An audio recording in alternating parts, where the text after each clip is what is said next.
আমরা ভারতকে শায়েস্তা করেছি।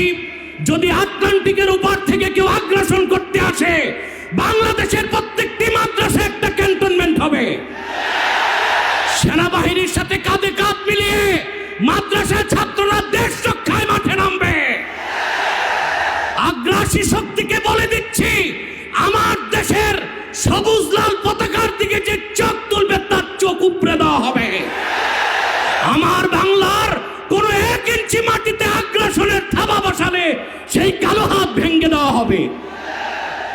নাহমাদুহু ওয়া নুসাল্লি আলা রাসূলিহিল কারীম, আম্মা বাদ।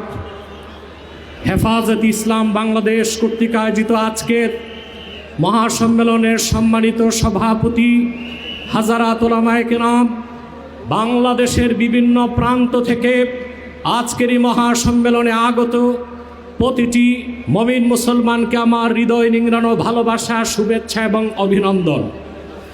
সম্মানিত সুধী, দুটো বিষয় প্রথমেই আসে। একদিকে বিতর্কিত নারী সংস্কার কমিশন করে আমাদের অনুভূতিতে আঘাত দেওয়া হচ্ছে, আরেকদিকে মানবিক করিডোরের সিদ্ধান্ত নিয়ে স্বাধীনতার উপর আঘাত দেওয়া হচ্ছে। আমার মনে হয় বিতর্কিত নারী কমিশন করে আমাদের দৃষ্টি এদিক রেখে বর্তমানে মার্কিন যুক্তরাষ্ট্রের সাথে বাংলাদেশের স্বাধীনতা বিক্রির সওদাবাজি হচ্ছে কিনা সেটাও দেখতে হবে। হেফাজত ইসলাম বাংলাদেশ শুধু দাবি করবে না, সকল মাসলাকের মানুষের পূর্ণ সমর্থন হেফাজতের প্রতি আছে। কারণ হেফাজত হচ্ছে বাংলাদেশে সর্ববৃহৎ ইসলামী অরাজনৈতিক সংগঠন। আজ আমি এই জনতার পক্ষ থেকে, বাংলাদেশের কোটি কোটি মুসলমানের পক্ষ থেকে হেফাজতের সম্মানিত আমিরের কাছে বলবো, হেফাজত রাজনীতিতে যাবে না, কিন্তু রাজনীতি নিয়ন্ত্রণ করতে হবে। 53 বছরের ইতিহাস আমাদের কলঙ্কিত।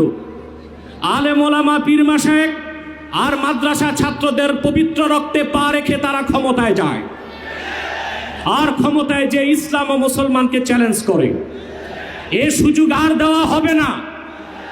অনতিবিলম্বে বিতর্কিত নারী কমিশনের সমস্ত প্রস্তাব বাতিল করলেই হবে না।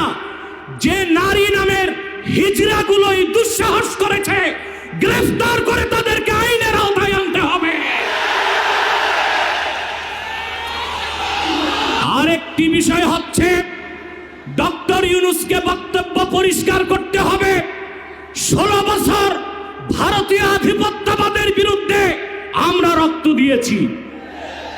সর্বপ্রথম সকল প্রকার শিরক, কুফর, রামবাম, নাস্তিক আর ভারতীয় আধিপত্যবাদ ও ফ্যাসিবাদের বিরুদ্ধে রক্ত উৎসর্গ করেছে শাপলা চত্বরে হেফাজতের আলেম ওলামা কর্মীরা। সেই আন্দোলনের আগ্নেয়গিরিতে 5ই আগস্ট ছাত্র জনতা আগুন ধরিয়েছে শুধু। অতএব আলেম ওলামাকে বাদ দিয়ে কোনো সিদ্ধান্ত মেনে নেওয়া হবে না। ডক্টর ইউনূস সাহেব পরিষ্কার করুন, মানবিক করিডোরের নামে বাংলাদেশকে ইন্দো প্যাসিফিক অঞ্চলে যুদ্ধের দিকে ঠেলে দিবেন না। আমরা ভারতকে শায়েস্তা করেছি। যদি আটলান্টিকের উপর থেকে কেউ আগ্রাসন করতে আসে, বাংলাদেশের প্রত্যেকটি মাদ্রাসা একটা ক্যান্টনমেন্ট হবে। সেনাবাহিনীর সাথে কাঁধে কাঁধ মিলিয়ে মাদ্রাসার ছাত্ররা দেশ রক্ষায় মাঠে নামবে। আগ্রাসী শক্তিকে বলে দিচ্ছি, আমার দেশের সবুজ লাল পতাকার দিকে যে চোখ তুলবে তার চোখ উপড়ে দেওয়া হবে। আমার বাংলার কোন 1 ইঞ্চি মাটিতে আগ্রাসনের থাবা বসালে সেই কালো হাত ভেঙে দেওয়া হবে। বিদায় লগ্নে আরো 3টি দাবি আমাদের পক্ষ থেকে। ব্লাসফেমি আইন করতে হবে, freedom of expression, freedom of speech. বাক স্বাধীনতার নামে ইসলাম বিরোধিতা যেই করবে তাকে আইনের আওতায় আনতে হবে।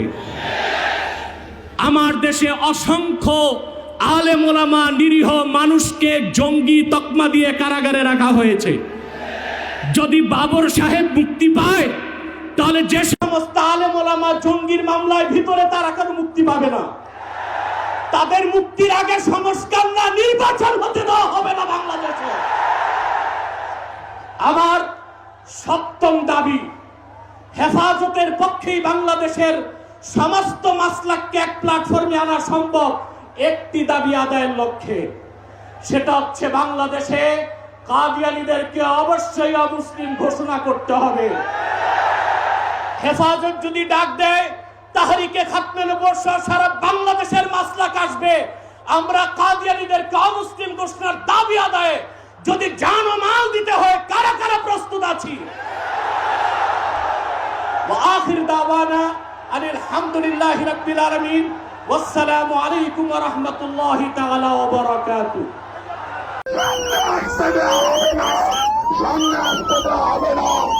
জাতীয় বন্ধুগণ, বাংলাদেশ অতীতের মতো